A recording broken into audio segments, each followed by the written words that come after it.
जयशंकर के भारत रवाना होने के बाद पाकिस्तान में एक नई बहस छिड़ गई है कि पाकिस्तान ने एससीओ मीटिंग में डॉक्टर जयशंकर से कश्मीर के मुद्दे के ऊपर बात क्यों नहीं की।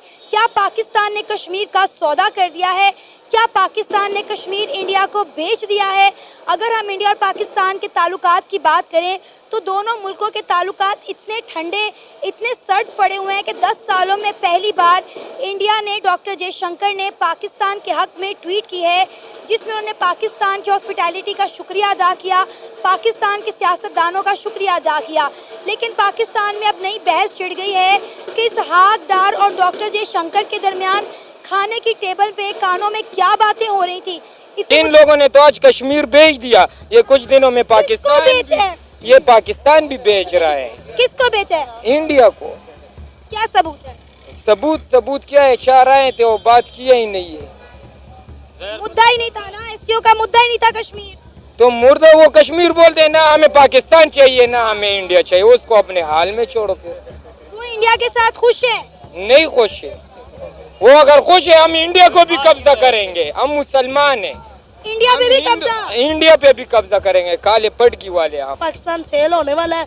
जो पाकिस्तान के हालात चल रहे हैं, मरियम नवाज को मेहमानों का इतराज़ हो गया है, मियाँ शहबाज शरीफ को मेहमानों का इतराज़ हो गया है। मेहमान तो एक खुदा का जो रहमत होती है, ठीक है, लेकिन जो अपने इतने बिल दे रही है, लोगों को मजबूर कर रही, इतनी हसीन बच्चियाँ स्टाफ पे मांग रही हैं, स्टाफ पे अपना धंधा कर रही हैं, अपना जिस्म फरोश कर रही हैं, वो इसको नजर नहीं आता। आज से तो नहीं ये मामला चल रहा है ये कि उस पर बात नहीं की। इमरान खान 1 दफ़ा आया है, बेनज़ीर 2 दफ़ा आई है, नवाज शरीफ 3 दफ़ा हो गया है। अब तक 1947 से अब तक 22 वज़ीर आज़म गुजर चुके हैं। तो भाई किसी ने भी ये तीर नहीं मारा, तो अब क्या तीर लगेगा? ये तीर नहीं लगेगा। इस तीर लगने के लिए कोई मोहम्मद बिन कासिम का इंतज़ार किया जा रहा है, और वो मोहम्मद बिन कासिम अब नहीं आ सकता। उन्होंने इस पे काम किया है। बात यह कि माजरत के साथ हम पाकिस्तानियों ने काम नहीं किया। इंडिया ने काम ये किया है कि इसने बाकायदा अपने लोगों को वहाँ जाके बसाना शुरू किया है, ठीक है, उनकी बस्तियाँ आबाद की हैं। आपको इंडिया में जाके रहना चाहिए, आपको पाकिस्तान में रहने के क्या कि इंडिया में सब कुछ सहूलियत है। मेरी 300 फैमिली रहती है इंडिया जलंधर शहर में, तो इसको भी जाना चाहिए ना उधर, तो इसको भी उधर जाना चाहिए ना इंडिया में। ये देखो, एक घर में 6 बच्चे हैं ना, तो वो उनके आपस में नहीं बनती, तो तेरी मेरी कैसे बनेगी? इंडिया में खुशी है? किस बात की खुशी है? इस्लाम नहीं है, दीन नहीं है, लुपट्टा नहीं है, नमाज नहीं है, वुज़ू नहीं है, रोजा नहीं है। कौन कहते हैं? कौन कहते हैं? मैं कहता हूँ इंडिया में मस्जिदें भाई। कश्मीर इमरान खान आजाद कर सकता है, ना नवाज शरीफ टकला आजाद कर सकता है, ना जो है मरियम नवाज आजाद कर सकता है। ये आजाद करेगा काली पगड़ी वाला आजाद करेगा। बस मरदमशुमारी, फौज बुलाओ। सैलाब आ गया, फौज बुलाओ। इलेक्शन करवाने हैं, फौज बुलाओ। मुजफ्फराबाद में 2005 में ज़ल्ज़ला आ गया, फौज बुलाओ। रेलवे में फौज बुलाओ, मोटरवे पे फौज बुलाओ, अभी एससीओ समिट पे फौज बुलाओ। तो भाई वो दूसरे अदारे किधर है? जय हिंद साथियों, पाकिस्तान में फ़ौज का रोल जो है ना काफ़ी बढ़ गया है, जिसके कारण वहाँ पर अशांति का पहला कारण ये भी है। फ़ौज जैसे मामले को हमेशा साइड में रखना चाहिए। सिर्फ रक्षा और सीमा सुरक्षा की ही जिम्मेदारी फ़ौज के हवाले देना चाहिए। बाकी सारे मामले फ़ौज के हवाले से बाहर होना चाहिए, जो कि इंडिया और बाकी जैसे देशों में भी है। लेकिन पाकिस्तान में इसका उल्टा है, जहाँ वहाँ का राजनीति तक जो है वो फ़ौज से प्रभावित होता है। इसलिए कश्मीर मुद्दे वो हमेशा हाईलाइट में रखते हैं, क्योंकि सेना को चाहिए युद्ध, और कश्मीर के मुद्दे जितना वो रहेंगे, हाई रहेंगे, उतना ही सैनिकों को क्या है वो बात करने का, बजट बढ़ाने का कुछ ना कुछ मौका मिलेगा। वहाँ के फौज से वहाँ के आम जनता भी तंग है भाई कि वहाँ की फौज कर क्या रही है।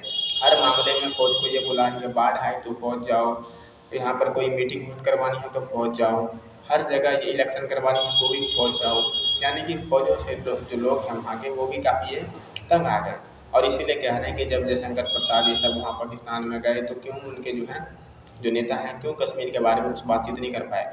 क्योंकि भाई कश्मीर के बातचीत उनके नेता कभी जल्दी करते ही नहीं है, उनसे करवाते हैं वहाँ के फौजी के हवाले होता है सब चीज़। अगर फौज कहेंगे तो वहाँ के नेता कश्मीरी मुद्दे पर कुछ कहेंगे, और अगर फौजी ने जो कहा नहीं तो वो कुछ बोलते भी नहीं है। इसी कारण मेरे ख्याल से शायद लगता है शहबाज शरीफ इस बार जो है पाकिस्तान में होते हुए और जयशंकर साहब वहाँ गए, उसके बावजूद भी इन्होंने उनसे कश्मीर के मुद्दे में कुछ भी बातें नहीं की। जबकि दूसरे देश जब भी जाते हैं यूएन इधर उधर, तो ये सोचते हैं कि कश्मीर के मुद्दे पर थोड़ा ना थोड़ा बोल लिया जाए, पर यहाँ पर ये नहीं बोले, जिसके कारण यहाँ की जनता को भी अब लग रही है कि कश्मीर के मुद्दे पर अगर इन्होंने नहीं बोला है तो शायद इन्होंने कश्मीर को बेच दिया। हालांकि ये सब एक अफवाह ठीक ये है। शंकर अब पाकिस्तान में अगर आया है तो उसने आके पाकिस्तान के ऊपर कोई एहसान नहीं किया। ये उसकी जिम्मेदारी बनती थी जब ये पीछे हुकूमत थी शहबाज शरीफ की, जब अदम इत्मीनान ला के इसको हटाया है इमरान खान को, तो वज़ीर ख़ारजा बिलावल थे, तो वो SCO की मीटिंग में वहाँ गए हैं। तो ये वहाँ गए थे, वो यहाँ आए हैं। बाकी बेचने की बात का तो हमें नहीं पता। तो भाई ये कोई आज से तो नहीं है ये मामला चल रहा है ये कि उस पर बात नहीं की। इमरान खान एक दफ़ा आया है, बेनज़ीर 2 दफ़ा आई है, नवाज शरीफ 3 दफ़ा हो गया है। अब तक 1947 से अब तक 22 वज़ीर आज़म गुजर चुके हैं। तो भाई किसी ने भी ये तीर नहीं मारा, तो अब क्या तीर लगे?